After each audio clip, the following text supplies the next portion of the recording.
Life can be a real adventure. Hot, fast, Slow or sad. maybe sometimes even filled with ups and downs. But according to psychiatrists, any part of life can be labeled a mental illness. Really? Like what?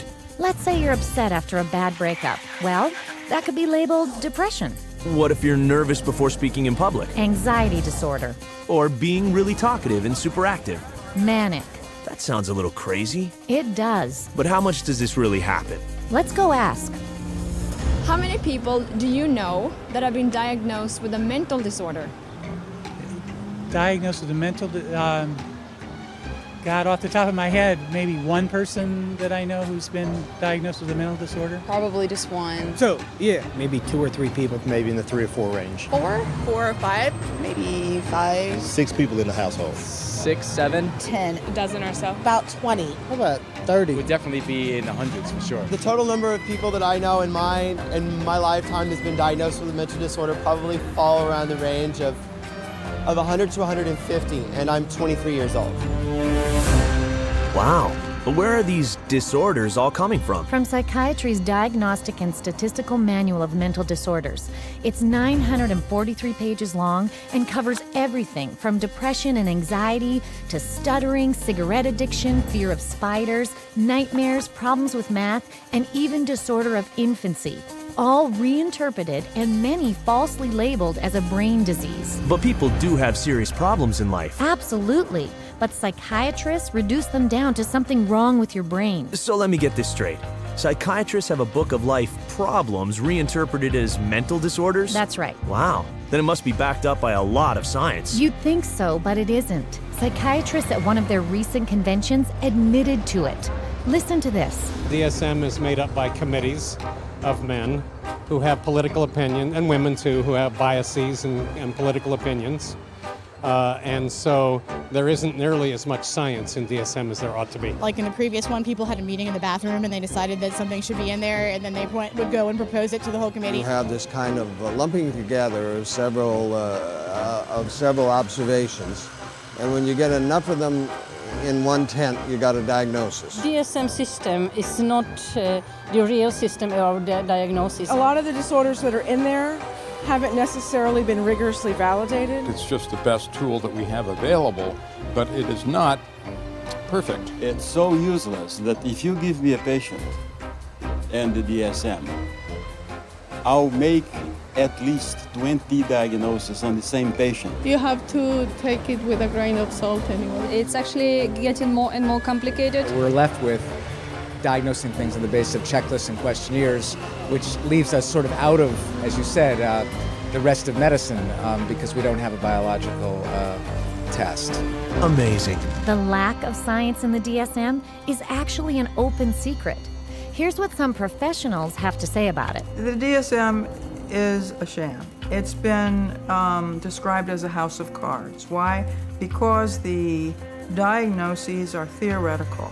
They're not based on scientific measurements. It's sort of a shaky level built on another shaky level, built on another shaky level. It is flimsy and that it is easily collapsible under the scrutiny of critical thinking. If you just pull one little fragment of the reasoning aside and question it thoroughly, you'll find it doesn't stand up, and then that means that the whole organism collapses because you've got some wrong premises in there somewhere. In fact, they're all over the place. It is indeed a house of cards because it's predicated on not a solid structure. It is built to create an apparently legitimate edifice, which results in a diagnosis.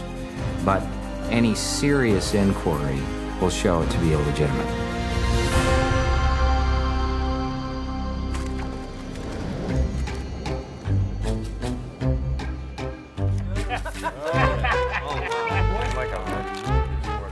Moneymakers here, I tell you. With schizophrenia. So, if the DSM is not based on science, what is it based on? Well, it started out as a simple desire for psychiatry and psychology to be accepted by mainstream medicine. We psychologists have always desperately wanted to be accepted as a real science, as a true science. Now, what the early psychologists did was they looked around and they saw what other scientists were doing, and they decided to emulate them. Modern approaches to classifying psychiatric disorders dates from the 19th century. Nearly all the clinical concepts we have today originate from that time. Probably the most important of all was a chap called Emil Kraepelin, who worked first of all in Heidelberg and then in Munich. Never heard of him. Emil Kraepelin is known as the father of psychiatric classification. He was the first person to classify what he thought were biological illnesses in the brain. There was dementia praecox, which is now called schizophrenia, manic depressive illness, and paranoid psychosis, all concepts that still exist in the DSM today. That's it? 3 disorders? Yes, only 3, but Kraepelin's system soon became very popular. Listen to this. Kraepelin's system caught on very quickly, not only in the German-speaking world, but also in the English-speaking world, in the United States and Britain. It caught on because up to that point, nobody had an agreed way of talking about patients. So in the early 1950s, there was compiled Diagnostic and Statistical Manual of Mental Disorders. Now, there are very few statistics in the book. Disorder is used essentially as a euphemism for illness. This is a book which catalogues mental illnesses for which no medical sign has ever been discovered. This primitive pamphlet was 130 pages long and listed 112 mental disorders, small compared to the current DSM, but much bigger than anything Kraepelin envisioned. Why so many? Because by defining more and more of life as abnormal, psychiatrists could get their hands on a huge amount of government money. Defining life? What do you mean? Well, things like holding your breath, biting your nails, thumb sucking, sleepwalking, poor efficiency, even homosexuality. That's ridiculous. They added all those just to have people to treat? And more. Then the second version, DSM-2, came along in 1968 and expanded to 178 disorders, again to grab even more government insurance money. To do this internationally, the DSM-2 was specifically written to align with the International Classification of Disease, the ICD, a book extensively used in Europe and around the world that, apart from psychiatric diagnoses, lists real medical diseases. So that's how psychiatric disorders got accepted by mainstream medicine. It was a start, but the DSM-2 was still not scientific, as it was heavily influenced not by actual clinical testing, but by the theories of Austrian psychologist Sigmund Freud. Then there must have been a lot of neuroses in that book, right? Yep. But there was absolutely no knowledge of what caused them, nor did they even look for a cause. Inclusion of a disorder in the classification does not require that there be knowledge about its etiology. So in other words, to make a diagnosis, you really don't need to bother with cause and effect. You don't need to know what causes the condition. Wait a minute. If the DSM doesn't tell you what causes its mental disorders, how does psychiatrists discover them in the first place? The answer may surprise you. New diseases are being invented all the time, and I want to emphasize the word invented, because when it comes to psychiatry, mental illnesses are not discovered, they're invented. The way the system works in terms of diagnosis is that every few years a group of psychiatrists and psychologists sit around in a room and vote on new diagnoses. This is science? I can't believe it. Don't worry, you're not alone. The diseases are voted on? What do you mean? Did you say are they voted into existence? Are voted? As in created. Oh, man. I think that's kind of ridiculous. It's crazy that you would vote. I definitely don't agree. I don't agree with it at all. Mental disorders should be based on scientific research. I have been led to believe that it's all based on medicine and science. So I'm kind of shocked to find that out. Me too. There's more. Not only are mental disorders voted into the DSM, but now and then they are also voted out. Take, for example, homosexuality, listed in DSMs 1 and 2 as a mental illness. This is how the editor-in-chief of the DSM-3, Robert Spitzer, explained it. I came up with a definition in 1973 that made it possible to argue that homosexuality was not a mental disorder. On a vote, essentially, at a conference of the American Psychiatric Association, it was removed. Now, did they discover that homosexuality was not a disease through scientific processes? No. It was included for political reasons, and it was removed for political reasons. And the end result is a vote. It's a supposed democracy. So to call it science is a complete fabrication. So the DSM is actually political, not scientific. Right.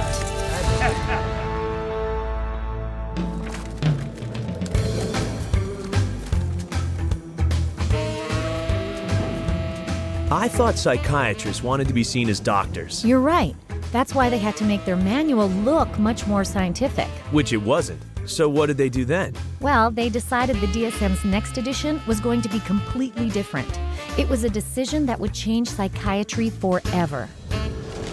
If you roll the clock forward to the 1970s in the United States, basically at that time psychiatry was in very poor shape for a number of reasons. First of all, it was held in very low regard by other members of the medical profession. So psychiatry was the sort of thing you did if you couldn't succeed in any other area of medicine. And people such as Robert Spitzer in America made it very clear that the time had come essentially for psychiatrists, being doctors of medicine, to practice medicine. So if a psychiatrist was spending a lot of time dealing with people who were anxious, depressed, these dilemmas, these problems in living now essentially had to be redefined. And they were redefined as medical conditions. And their solution to this was to come up with a manual which defined psychiatric disorders more carefully. So hence we have DSM-3, which is the third edition, which is published in 1980.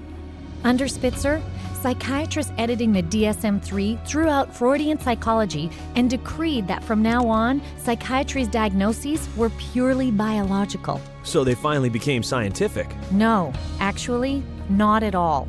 In fact, the political bickering over what disorders to put in and what to leave out of the DSM-3 was even more ridiculous.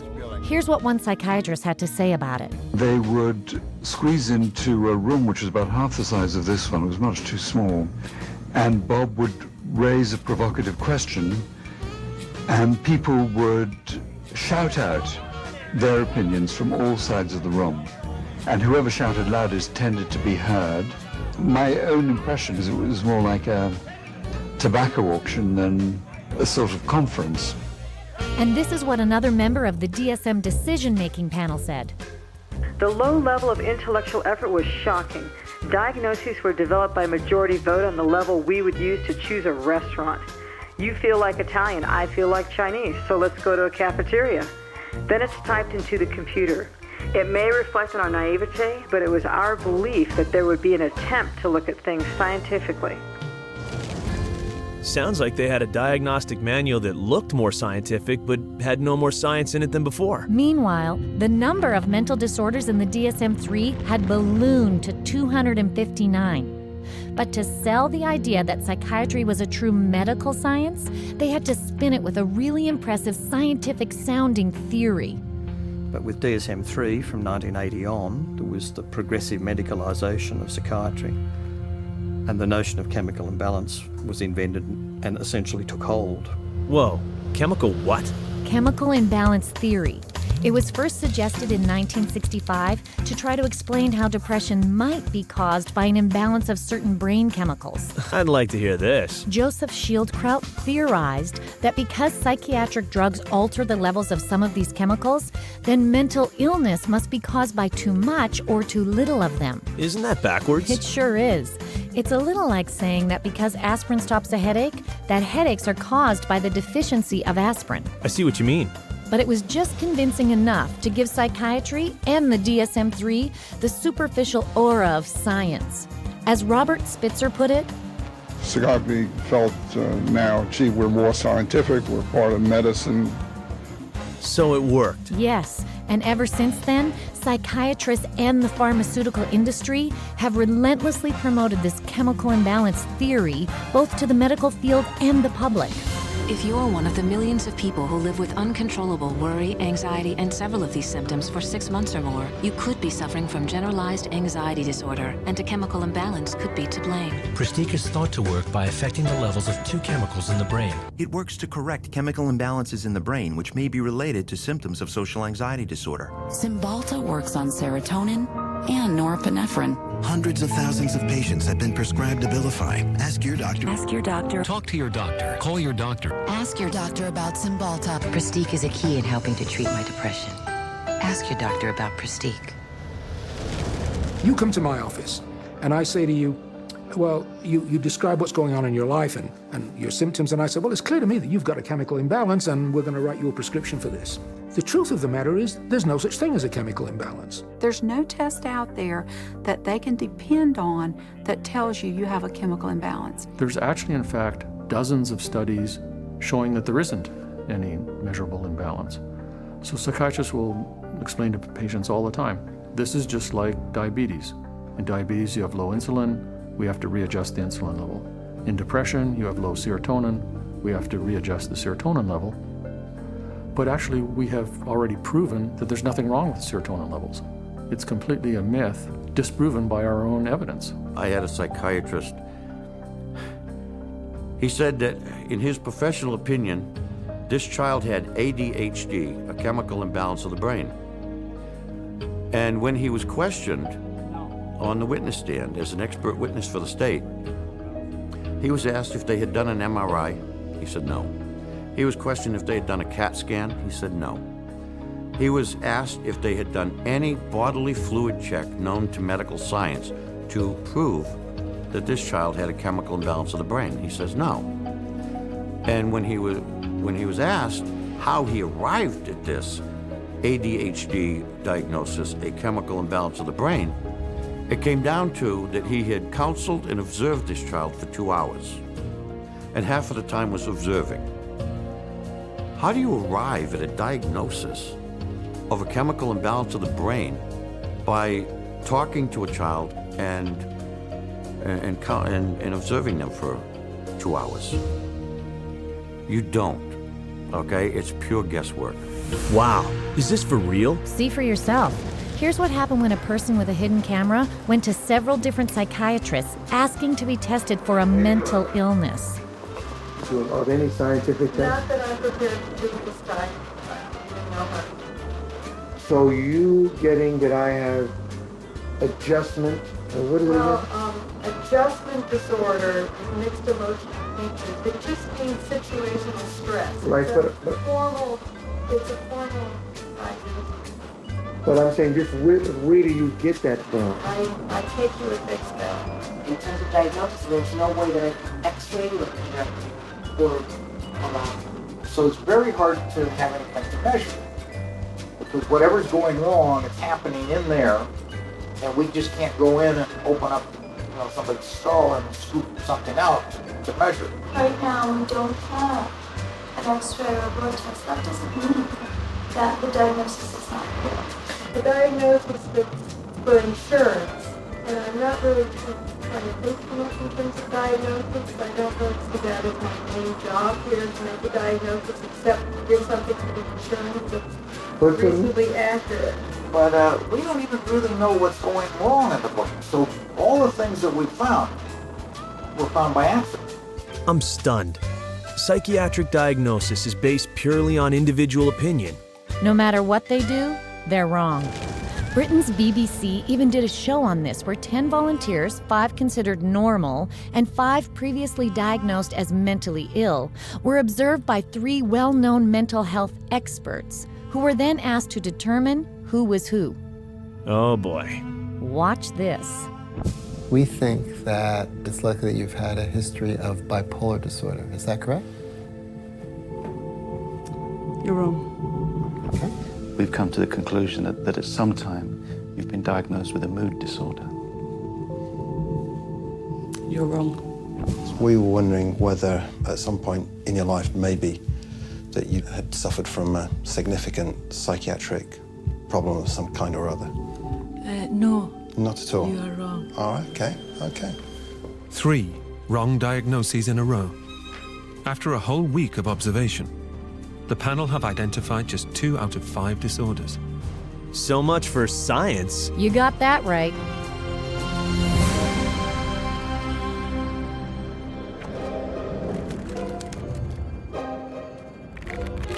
Okay, I'm in. love it. And I got a pair of compulsive disorders here. I have a question. How can psychiatrists call themselves evidence-based when they have no evidence? It goes further. Not only do psychiatrists have no test to prove the mental disorders they label you with, they can't even define what a mental disorder is. No. They even state it in the DSM. Watch this. Although this manual provides a classification of mental disorders, it must be admitted that no definition adequately specifies precise boundaries for the concept of mental disorder. There you go. Unbelievable. But psychiatrists weren't done yet. 14 years after DSM-3, they published DSM-4, and its editor-in-chief has been even more blunt about the term mental disorder. There is no definition of a mental disorder. It's bullshit. I mean, you just can't define it. So even though they admitted they couldn't define what a mental disorder was, a term they used in the title of their own manual, they added more disorders? A lot more. 115 to be exact, for a grand total of 374. That's over 3 times the number of disorders listed in DSM-1. And in just over 40 years. And this book weighs almost 5 pounds. That's bigger than a Metropolitan phone book. It's a buyer's catalog of mental illness. And with it, 120 million people worldwide have been diagnosed with a mental illness. Wow. But what about the International Classification of Diseases? Has there been an increase in mental disorders there too? Most definitely. The ICD's Mental and Behavioral Disorders section almost parallels the DSM. Whatever happens in the DSM is mirrored there too. Okay, well, so far I found out there's no test to identify or confirm a mental disorder diagnosis. There's no proof to the chemical imbalance theory, and that they don't even know what a mental disorder is. And they admit it, at least to each other. Here's one prominent psychiatrist speaking at a recent APA convention. You're sitting in your office, you see a depressed patient, you have no idea what's the matter with them. And I know all of you think you know the answer, but in terms of evidence, I don't know the answer, and I don't think any of us really know. That's astonishing. And yet, they will give you a diagnosis very quickly anyway. This is another influential psychiatrist at the same conference. Jim Burley at the Maudsley Hospital did a study once on how long it took people to make up their mind about the diagnosis after they entered a room. And it was about, how many, David? It was 2 seconds? It was a couple of minutes. It was very... A couple of minutes? Yep. Of course, even the then president-elect of the American Psychiatric Association is on record for saying the DSM is pretty much a joke. Well, what does D stand for? I used to think it is diagnostic, but over the last few years realized it is more like a dartboard. Dartboard?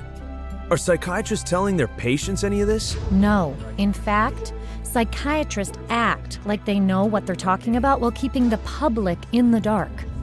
I was sent to a psychiatrist who saw me again for maybe about 15 minutes, talked to me how I was doing at 7 years old, and I left with a prescription for Ritalin. Probably within the first 15 minutes, he diagnosed me with having an anxiety disorder and put me on prescription medication. The amount of time it took for the diagnosis was, I'd say, probably within 10 minutes I was diagnosed with anxiety, with depression, within 10 minutes of speaking to the psychiatrist, and I was put on those drugs immediately. I received numerous different diagnoses from different doctors, and each one gave me a different drug. I didn't have to undergo any tests. I didn't even have to sit there and I didn't have to ask any questions. It was just, that's what you've got, and this is the drug. They really didn't talk to me. They were always talking and questioning my mother. It was all about getting the information from her and not from me. It doesn't make sense to me. I researched it, I done my research, and I still can't fully understand how you can diagnose somebody with a short attention span. There was never an explanation. Nobody really knew what it was or why it was caused or how did you get it, why did anybody have it, and what could anybody do about it. Just here, have some medicine and go away. And I was put on, a horse's dose of an antidepressant called Effexor, 450 milligrams a day. They say if you're on 300, you're comatose. It wasn't always Ritalin. It went from Ritalin to like Wellbutrin to Concerta to Adderall. I remember asking these doctors, is there any other way we can do this? Is there any other therapy? Is there something we can do that won't make me feel so badly, that won't give me all these side effects and just horrible sensations through my body 24 hours a day? Is there something else I can do that might be not having to do with medications? Doctor said, no. See, what you have is very complex. You have a chemical imbalance in your brain that the only thing that can correct it is medication. Wow. Lots of diagnoses, but all you seem to get is meds. Right. Today, a psychiatric diagnosis really means a psychiatric drug. The whole question then becomes, okay, if we apply these labels, what next? And the what next tends to be, you get a prescription. And the prescription is for a drug that doesn't work very well and is toxic. It's like a 1-2 punch. The number one of the 1-2 punch is the diagnostic manual. You've got all these disorders to choose from. The two is the treatment. So you've got the diagnostic manual in place, you've got a machinery in place, and then you've got this treatment that is there for the taking. For everything you can think of that might seem to be odd behavior, the psychiatry field has a name for it. And then for every name of every diagnosis you have, there's going to be pharmacology behind it, and they have a pill for it. Let me fan it out and pick a card, and there you go. Here's your label, and there's the drug that we'll give you to go along with that label. 98%, maybe 99% of people will get a diagnosis that justifies the use of a medication and also a follow-up appointment. Because remember, the business of medicine, the business of psychiatry, is seeing patients. And the psychiatrist that tells a patient they don't have a problem and there's no medicine for that problem doesn't have a very busy practice. And that's sort of the purpose of the DSM-345, to provide a diagnosis that can be given a drug for that patient. It's a quick buck. You don't need to do a physical exam. You put it in the chart, it's done. Prescribe away. Lifetime patient. That's what the DSM is for. Are they saying the DSM is only there to justify drug treatment? I'm afraid so. Wow.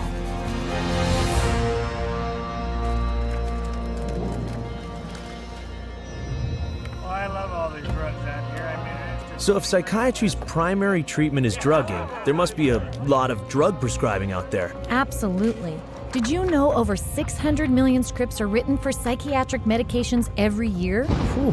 But what about the patients who don't want drugs? Actually, the DSM has a category for that, too. It says V15.81, non-compliance with treatment. Now, this category can be used when the focus of clinical attention is non-compliance with an important aspect of treatment for a mental disorder or a general medical condition. If you refuse treatment, then you probably are mentally ill, ipso facto, by that fact alone. So if you don't do what a psychiatrist tells you to do, that's a mental disorder? That's right. That's downright scary. So why wouldn't they follow the treatment? Because the drugs psychiatrists prescribe can cause some very strong and severe physical reactions. You mean side effects? Well, not exactly. Drugs really don't have side effects. Drugs only have effects, and we arbitrarily differentiate those effects of the drug that we like, and we say these are the effects of the drug. And those that we don't like, those are the side effects.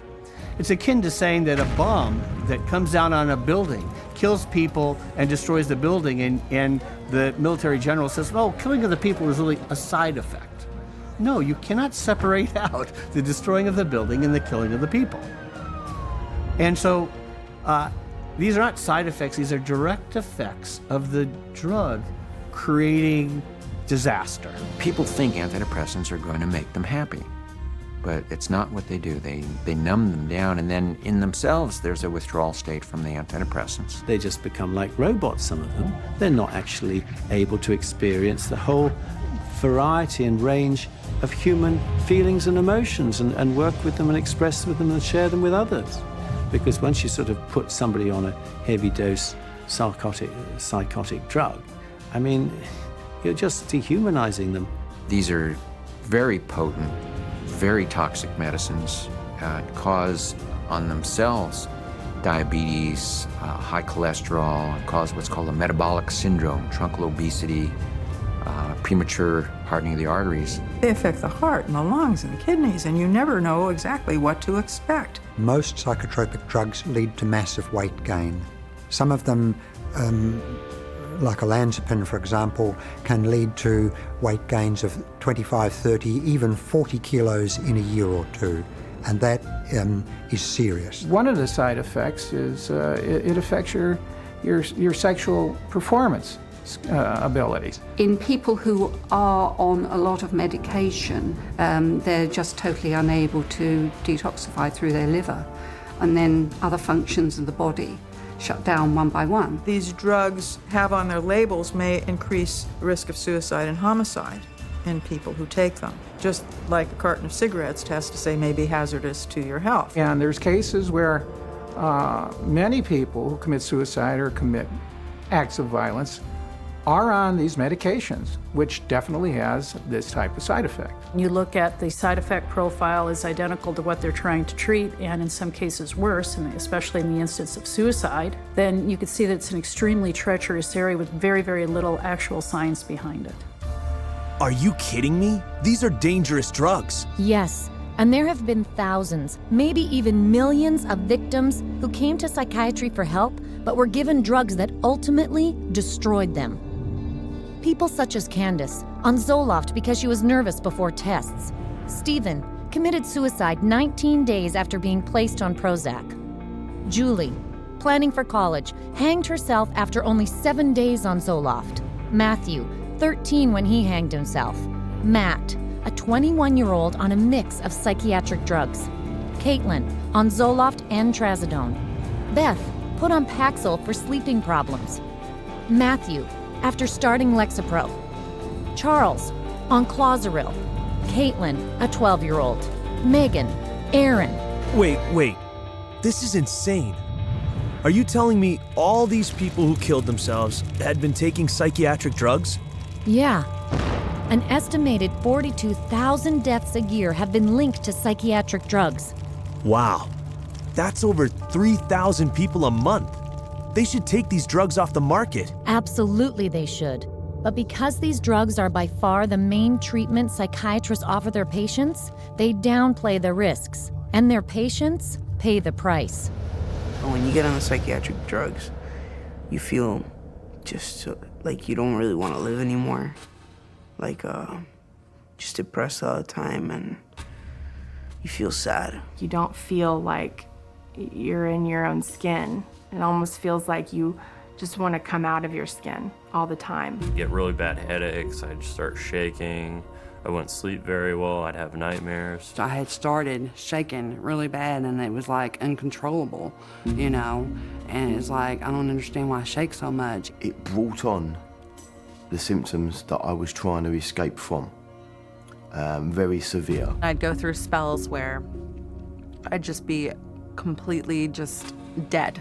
There would not be me there. I'd just be standing there and there would be nothing. I think we all have emotions, happy, sad, situational emotions in life, and it didn't allow me to experience them. You don't experience tears, you don't experience a lot of laughter. It just makes life real flatline. I described to a friend of mine as like waking up in a manila folder and it's a cloudy day. Everything is boring, unmemorable, unspecial. It changed me. It changed who I was. It changed the essence of my personality. It just started making me worse. And I got in such bad fights with my brother. I scratched his face up and, stuff like that. I started to experience suicidal ideations almost immediately. And I had never had any feeling like that before. I remember when I was at home one day, I had taken my medication and I thought about killing myself, and I got really scared, so I ran to my brother and I told him, and he just held me and told me not to give up and to just keep trying. And I actually thought that's maybe the one thing that I do have control over, that I could, I could off myself, and I would be out of this roller coaster of an existence. I have been raped. I have been coerced into doing things that I do not care to speak of. But just to put it in perspective, even having experienced that, the experiences in thoughts and loss of self that I had, being put on Prozac was the worst violation I have ever experienced. I'm speechless. People don't even know what these drugs are doing because they trust their psychiatrist. Not only that, recent studies have shown their drugs like antidepressants don't cure disorders any better than a dummy sugar pill, a placebo. So, just to recap, not only does the DSM provide the label psychiatrists put on you, but it justifies their drugging you with powerful drugs that have lots of side effects and don't even work. This is really messed up. Definitely. And yet, they still cling to the idea that they can correct your unwanted behavior with chemicals.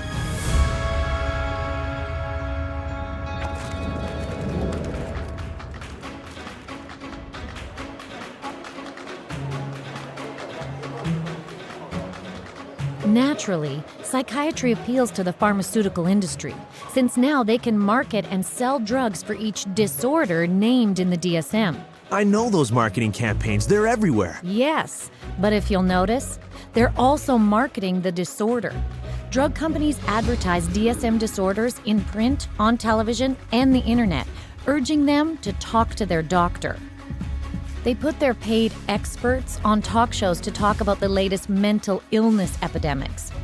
They plant newspaper articles about them and even hire psychiatrists to conduct studies and write papers to give the disorder the air of science.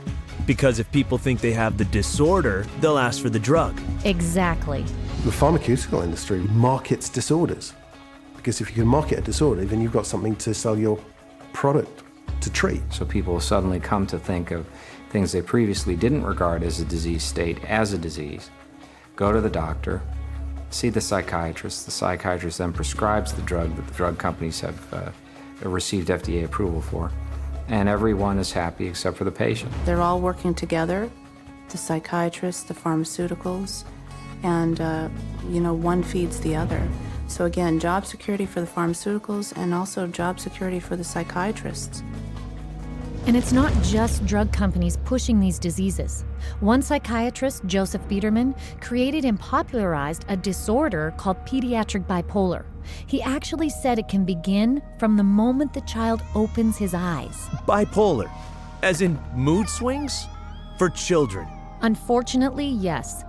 In just 9 years, Dr. Biederman fueled a 40-fold boom in the number of children labeled with bipolar, most of whom were prescribed powerful antipsychotic drugs meant only for the most seriously mentally ill.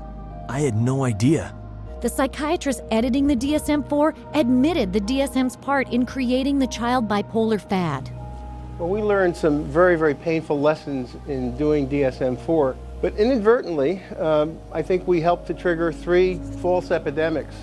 One for the childhood diagnosis of bipolar disorder. Too late now, isn't it? For many kids, yes. And since psychiatrists claim that mental disorders like bipolar can't be cured, psychiatrists and drug companies have made customers for life. So it's a natural partnership. Absolutely. Drug companies provide tons of research money to psychiatrists, who then come up with even more diagnoses to treat with psychiatric drugs.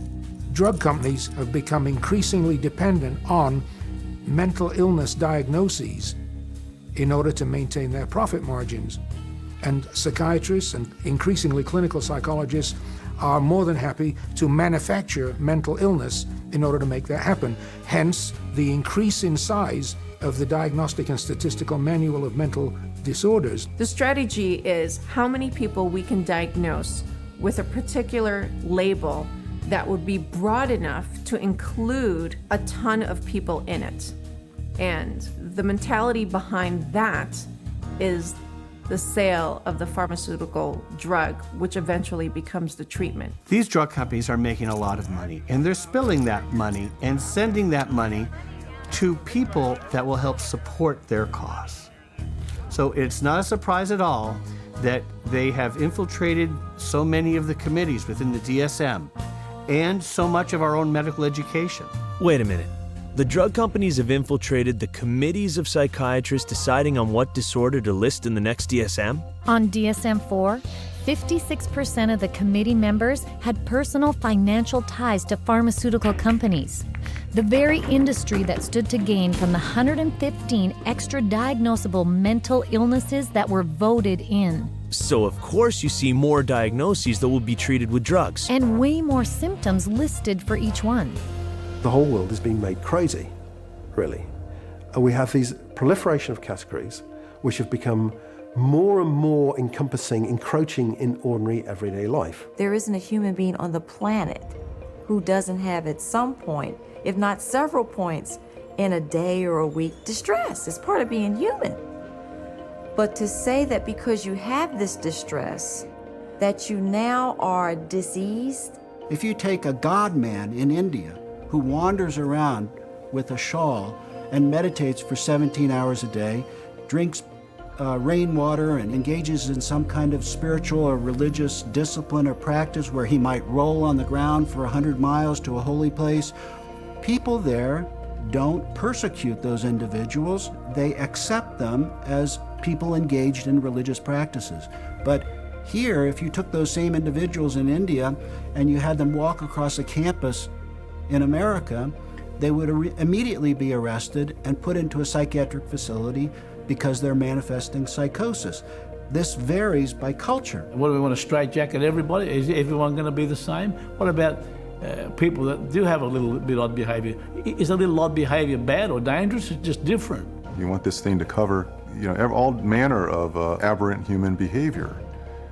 So if you can cover every bit of it, then you're going to have the best chance possible to a billable unit of service. And by the way, just in case you don't fit into any of their categories, there's one more they can stick you with. Naturally. This is number 301.9.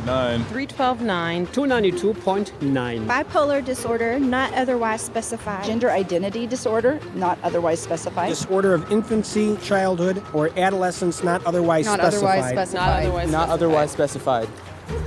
What the hell does that say?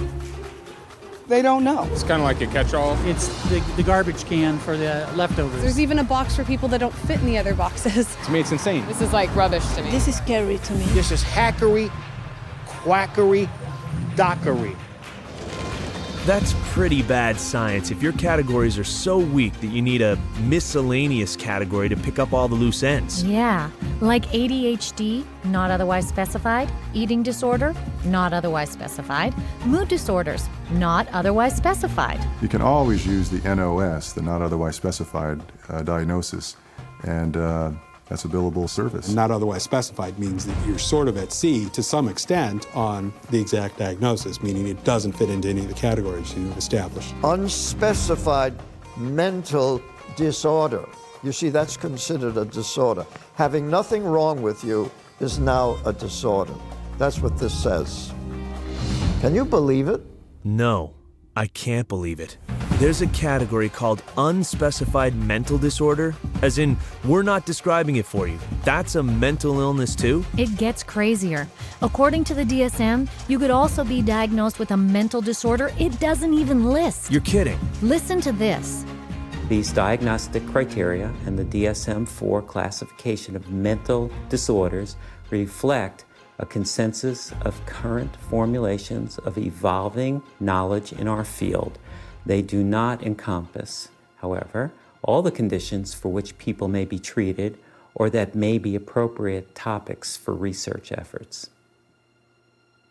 It's even in the language of the introduction, it's basically saying we're trying to have a diagnosis to cover all the bases of anything that somebody could come in complaining about, which is, again, entirely backwards from how medical diagnoses are come to.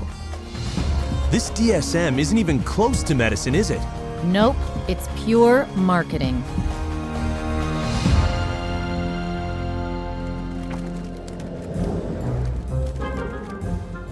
God bless the insurance companies. You get these multiple personalities. You can call insurance companies. That's more insurance billing. That's the big money right there. Something still bugs me. If psychiatric treatment is so long, expensive, and ineffective... I know. Who would be willing to spend such exorbitant amounts of money for psychiatric treatment that drags on for years, often for a lifetime, while delivering such lousy results? Exactly. who pays for all this? Mostly government and private health insurance. Right, insurance. In fact, the psychopharma lobby has been very effective in getting laws passed forcing insurance companies to provide mental health insurance equal to regular medical insurance. That's called mental health parity, right? That's it. But economically, this has been a catastrophe. So there's nobody who walks into a psychiatrist's office that isn't going to go out with a label. He's got 374 choices or so based on the Diagnostic and Statistical Manual list of symptoms.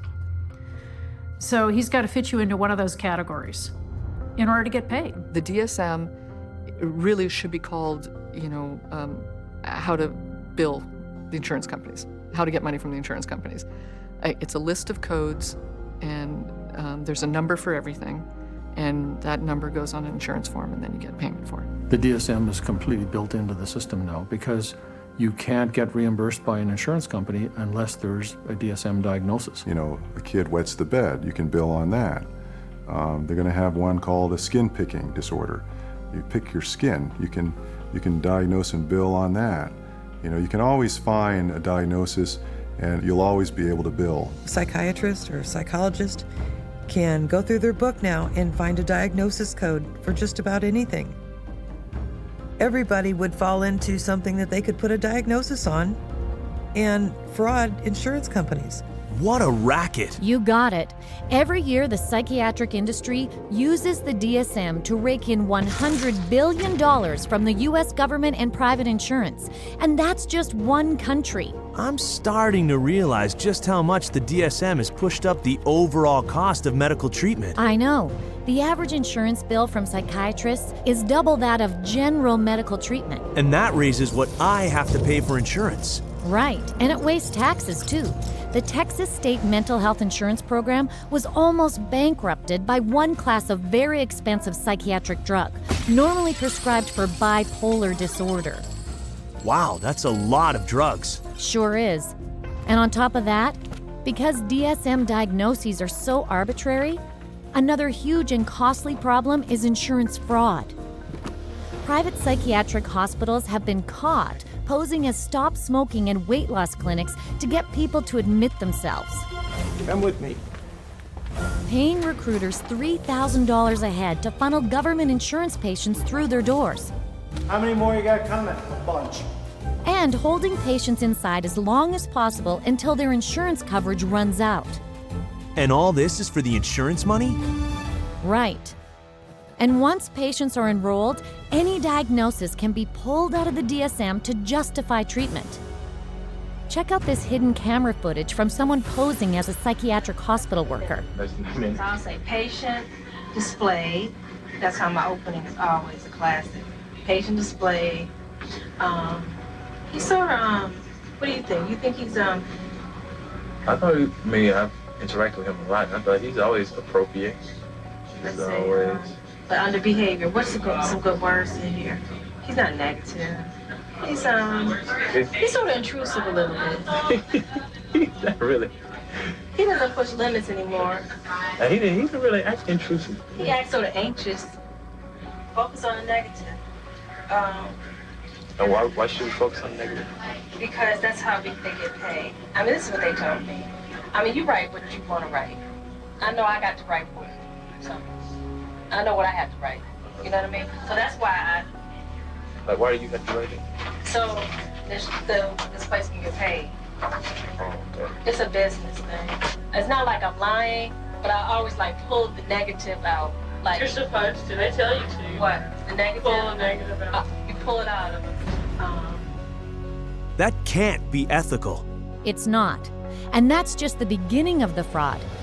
Psychiatric providers have also been caught billing insurance companies for having them listen to music, watch television, or play bingo, charging for wake-up calls, theater tickets, or trips overseas, or for claiming to treat people who are in jail, in a coma, or even dead. No.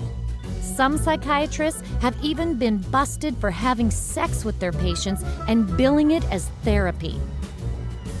That's sickening.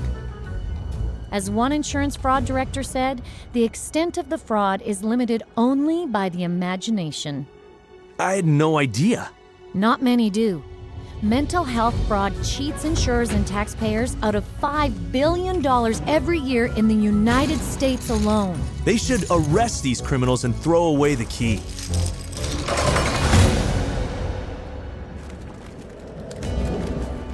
It's the Diagnostic and Statistical Manual of Mental Disorders, the third edition. Did I mention that psychiatry has also been very successful in using the DSM to infiltrate our court system? The courts, too? Yep. The clinical diagnosis of a DSM-4 mental disorder is not sufficient to establish the existence for legal purposes of a mental disorder.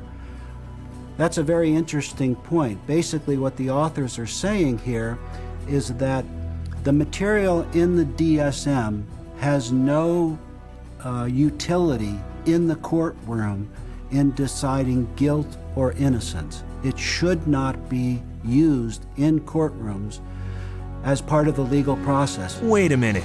Didn't the DSM just state that it cannot be used to establish the existence of a mental disorder in a court of law? Precisely. And yet, it is used all the time. Yeah, like in the insanity defense. More specifically, not guilty by reason of insanity. How about custody battles, civil commitments, probate court? She doesn't currently suffer from any type of mental illness that would make her a danger. I've read about psychiatrists appearing in court on opposite sides, each using the DSM to bolster his case, yet each accepted by the court as an expert witness. There was no evidence, as far as I could see, for psychosis or delusions. Because he's suffering from narcissistic personality disorder and a delusional disorder, a complete contradiction. It hasn't always been this way. In the beginning of the 20th century, a psychiatrist in a courtroom would be laughed out of the courtroom by and large.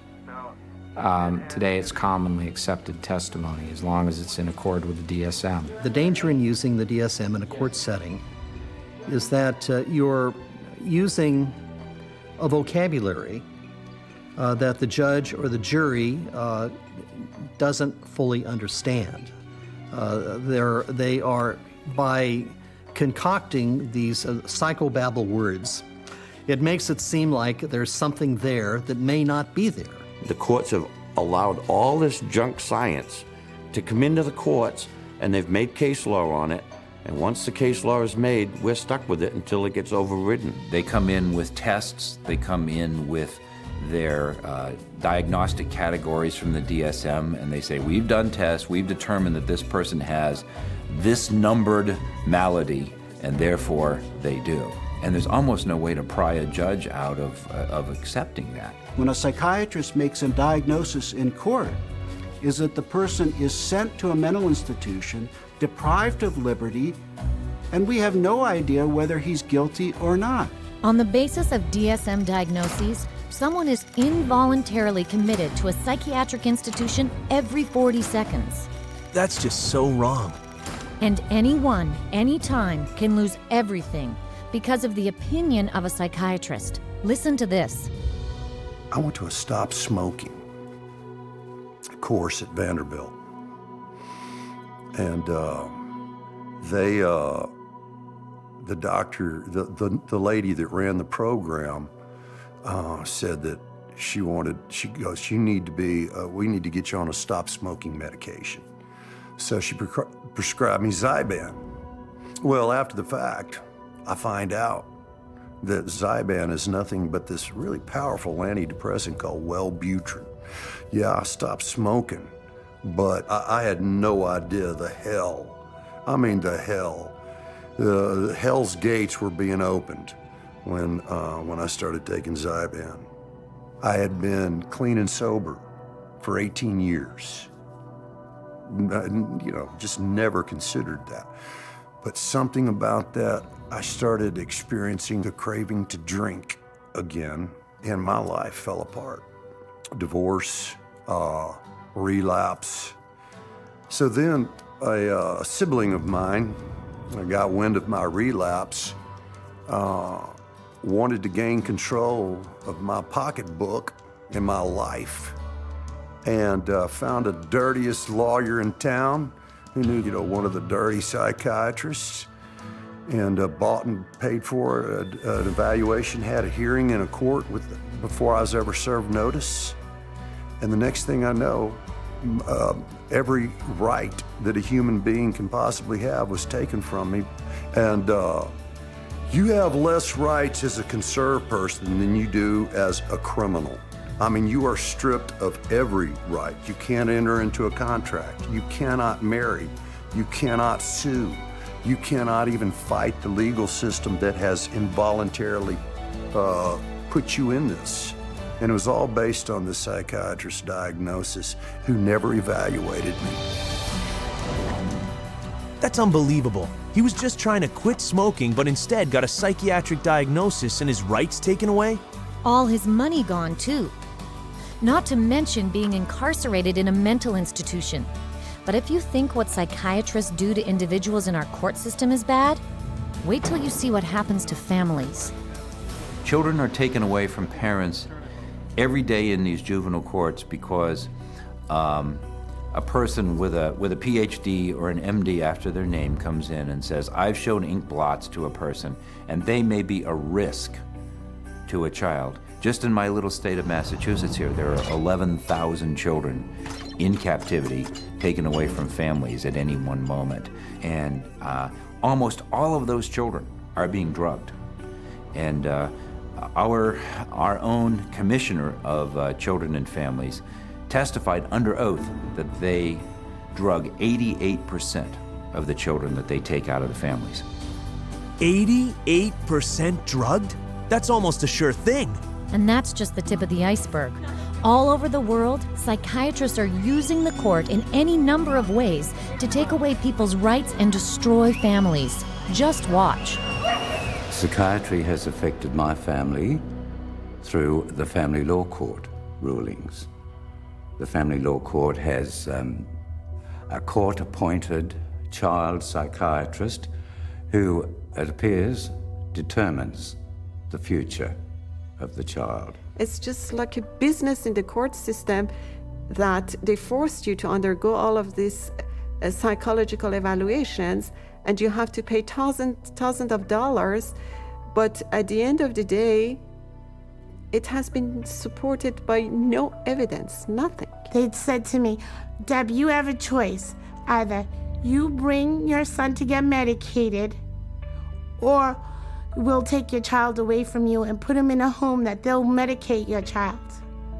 And then good luck. Basically, they were saying, good luck, Deb, to try and get your son back, but you'll get him back medicated anyways. And they put her in hospital, and that's when the psychotropic drugging started with Becky. And at that stage, I had no say over it. They refused to let her go. They would not let my daughter go unless she take medication. This was again a recommendation from the psychiatrist that once my son was radically ripped from his home and literally kidnapped and put in a new home with a perpetrator of domestic violence and of sexual assault, and is where he now lives, this psychiatrist said that he was never to have any counselling and never to see anybody. To have your family just disrupted like that, ripped out from under you, really, your whole life, just gone like that.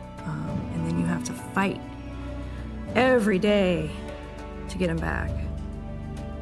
It was very devastating. In some ways, it's worse than a death because it's unresolved and you know what the truth is. And you feel like giving up and not fighting back for that custody of that child, but you can't. Yeah, there's just no justice. This is terrible. They're tearing families apart based on arbitrary diagnoses rampant in the courts. Exactly. So it's unfortunate that the courts have bought into the DSM. It's unfortunate that the whole psychiatric profession is wedded to the DSM. It's unfortunate that the psychiatric profession is in bed with the drug industry, and it's unfortunate that drugs that don't work are the common prescribed drugs for all manner of conditions in children and in adults. It's the wrong way to go.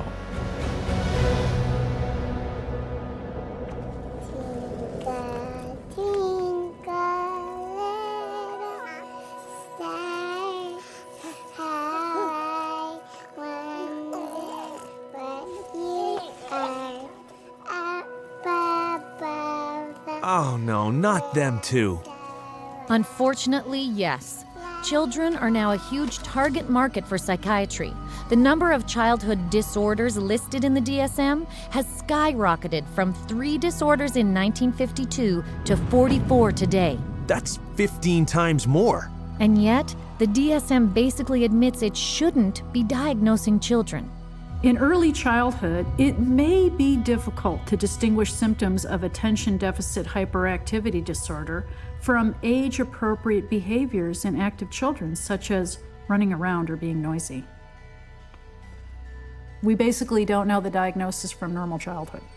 That's what that's saying. Attention deficit hyperactivity disorder. That's what psychiatrists call kids who don't sit still in class, fidget, run, or climb a lot. Basically childhood behavior, right? Right. And 20 million kids worldwide have been labeled with some mental disorder. So instead of letting kids be kids, psychiatrists are now telling parents their children are mentally ill and need psychiatric drugs. It used to be that you were on the playground, you'd had the weird kid, you had the shy kid, you had the goof off, you had the hyper kid. You can't have that anymore. Now it's all medical diagnoses. For them to come up with new diseases and new issues and diagnosis in their book, it doesn't correct bad behavior, okay? They can give children all the pills they want. It still doesn't correct bad behavior. The thinking still is, you must fit into this mold. And if you don't fit into this mold, there's something wrong with you. And if you're not the person who designs the mold, too bad for you.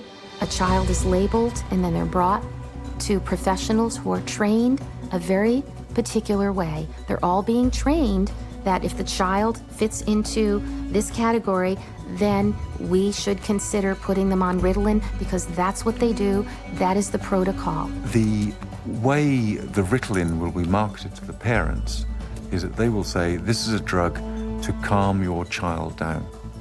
What they won't say is that methylphenidate is a form of speed. It's a form of amphetamine, and what we're actually doing is overdosing your child on speed. It's a stimulant.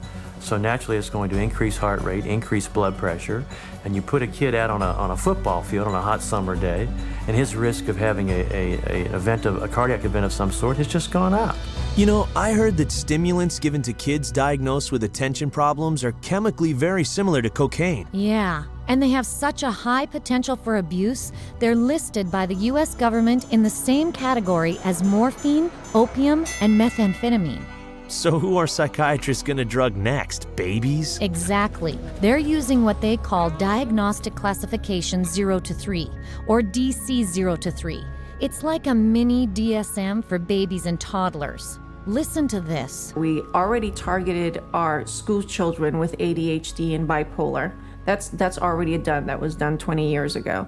And we're moving younger with DC-03 to the 0 to 3 age group, where they're trying to make popular the idea that it's okay to medicate 0 to 3-year-olds. The idea of a program to determine whether a child from birth to the age of 3 has a mental illness is so preposterous, so absolutely insane, that it's simply an additional part of the insanity that is now extent throughout this country. I cannot think of a program that is more insane than that. How are they going to diagnose a 1-year-old or an infant with a psychological disorder? How do they know? You almost have to ask ourselves, if our societies become sick, what are we doing to our fetuses, our infants, our children, that would make us need to have psychiatric medications? We're rolling dice with life. We're rolling dice with our children who can't even discuss it with anybody. They have no control. They are the helpless victims, and the ones who are supposed to protect them and care aren't armed with the facts. If parents knew all this, they'd be furious. You bet they would. But watch out, because the DSM also says you could catch a psychiatric disease from your children. You can't be serious. It's in the DSM.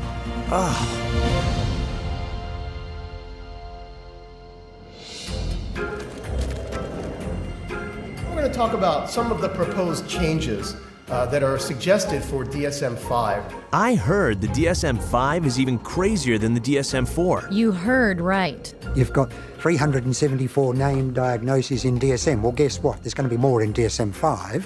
Why do we all of a sudden need a fifth, a DSM-5?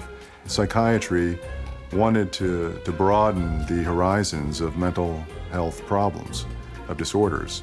They wanted to stretch the disorders so it would encompass more. And to do that, they're going to add more diagnoses. We need more diagnoses like we need a hole in the head, really.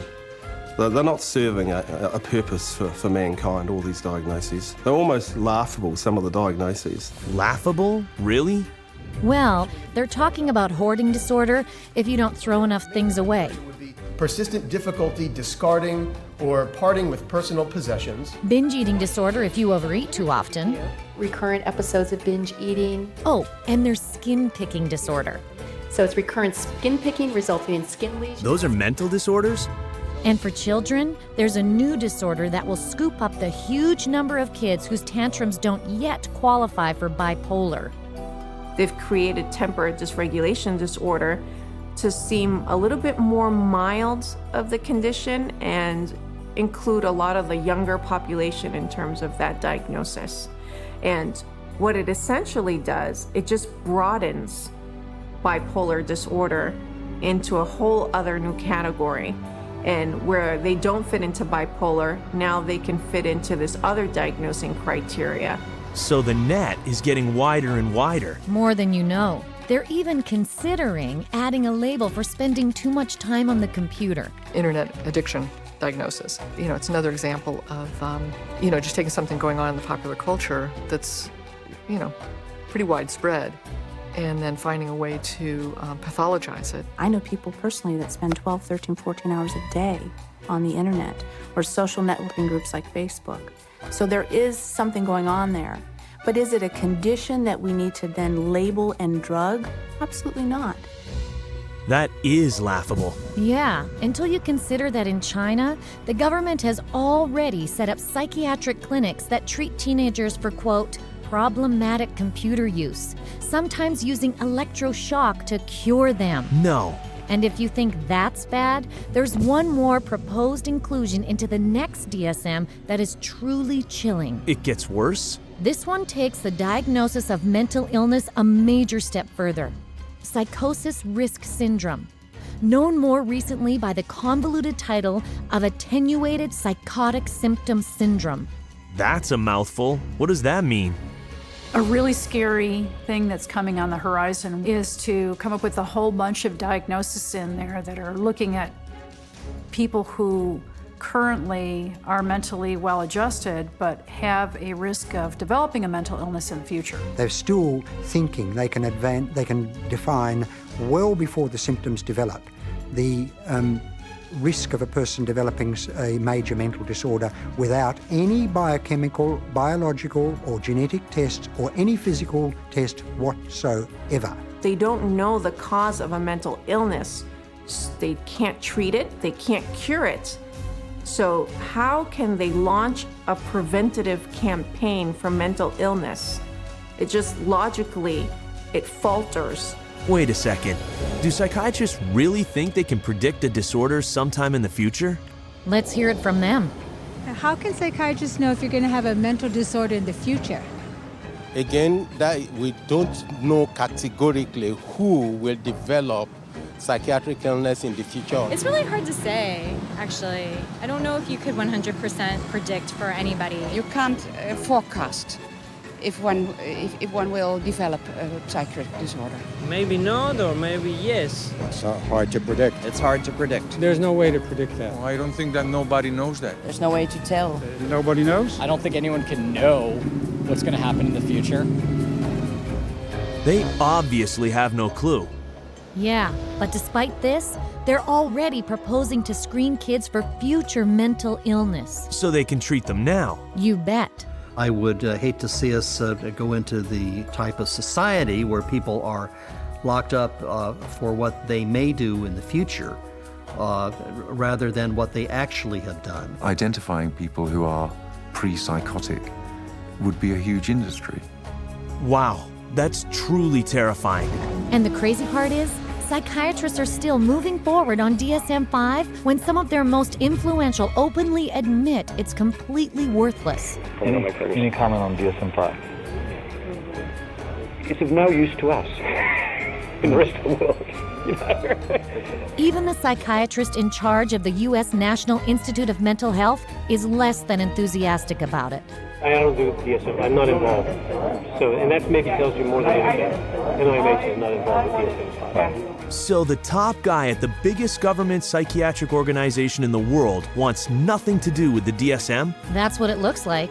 It's a total sham. The Diagnostic and Statistical Manual is effectively the story that is being wrapped up in statistics and numbers and categories that when medicine tosses, doesn't fit any of our categories over to psychiatry, psychiatry says we'll find a category, and if we don't, DSM-5 or 6 or 7 will. I think in 2016 we'll be looking at DSM-6 and there will be 1,425 diagnoses and I'll have 900 of them. That is crazy. Yeah, but all of it is designed to fit more and more people under psychiatry's diagnostic umbrella. So they can cash in on even more normal behavior. There you go.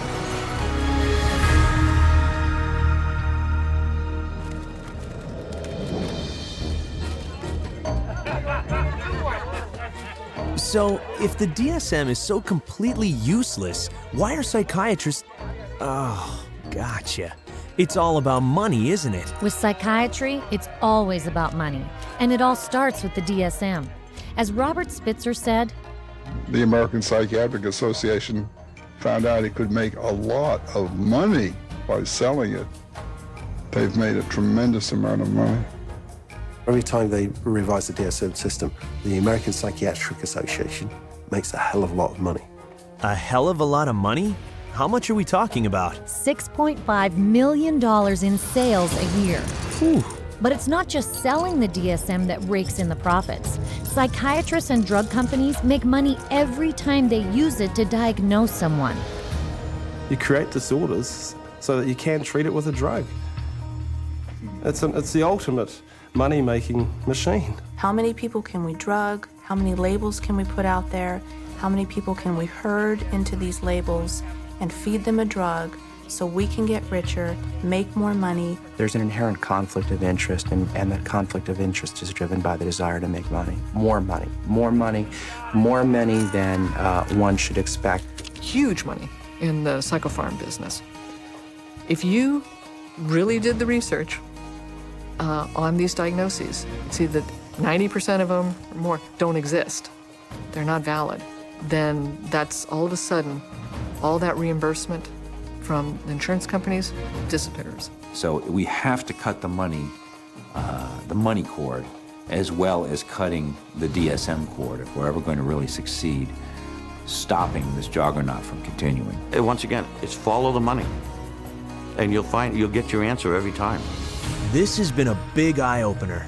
Let's see, there's no lab test for a so-called mental disorder, which psychiatrists can't even describe in their own manual. The chemical imbalance theory is totally bogus, and yet psychiatric drugs that supposedly balance your brain chemicals are being prescribed to people of every age. Yeah, to the tune of $84 billion a year, adding an overall increase of $10 billion to health premiums in the United States alone. And we are paying for all this through government taxes and higher insurance bills. That's right. The entire psychiatric industry uses the DSM to haul in $330 billion a year. That's $1/3 of $1 trillion. And growing. It's out of control. Well, the whole system is now a runaway train, but the DSM is the locomotive. And if you took the locomotive off, eventually the train would stop because there'd be nothing more pulling it. We're losing the concept of health. Everybody is sick and everybody's got a condition and everybody needs drugs. You're going to end up with a whole society that's going to basically have to be led around by the hand. But who's going to lead them around? Because they're drugging so many of them. In psychiatry, you know in your heart of hearts that you're not really diagnosing. You know in your heart of hearts that you can't really treat what you think might be wrong. And you also know that most of what you're dealing with in the DSM is unprovable and unreliable, not a predictable indicator. So what do you have then? Good question. I guess they got nothing. And people are being hurt. Yeah. You're very lucky to go through psychiatry and survive. It really is as simple as that. Only when enough people rip the veneer away and show that it's just nothing more than a Hollywood set is it ever going to fall down. It would be good if all the medical professionals who are really practicing medicine and really trying to help people and based on scientific fact and what they can best do to improve the lives of others, if they would recognize, just be able to look at this fact. It's hard to look at it, but look at this fact and be ethical and be honest and clean up the profession by getting rid of this fraudulent part of it. Psychiatry. I couldn't have said it better. It's so obvious. We need to get rid of the DSM. It's terrible for society. I know. In spite of its incredibly shaky foundation, the Diagnostic and Statistical Manual has literally impacted every part of our world. Our schools, our governments. Our court systems. What about the media and the military? Those too.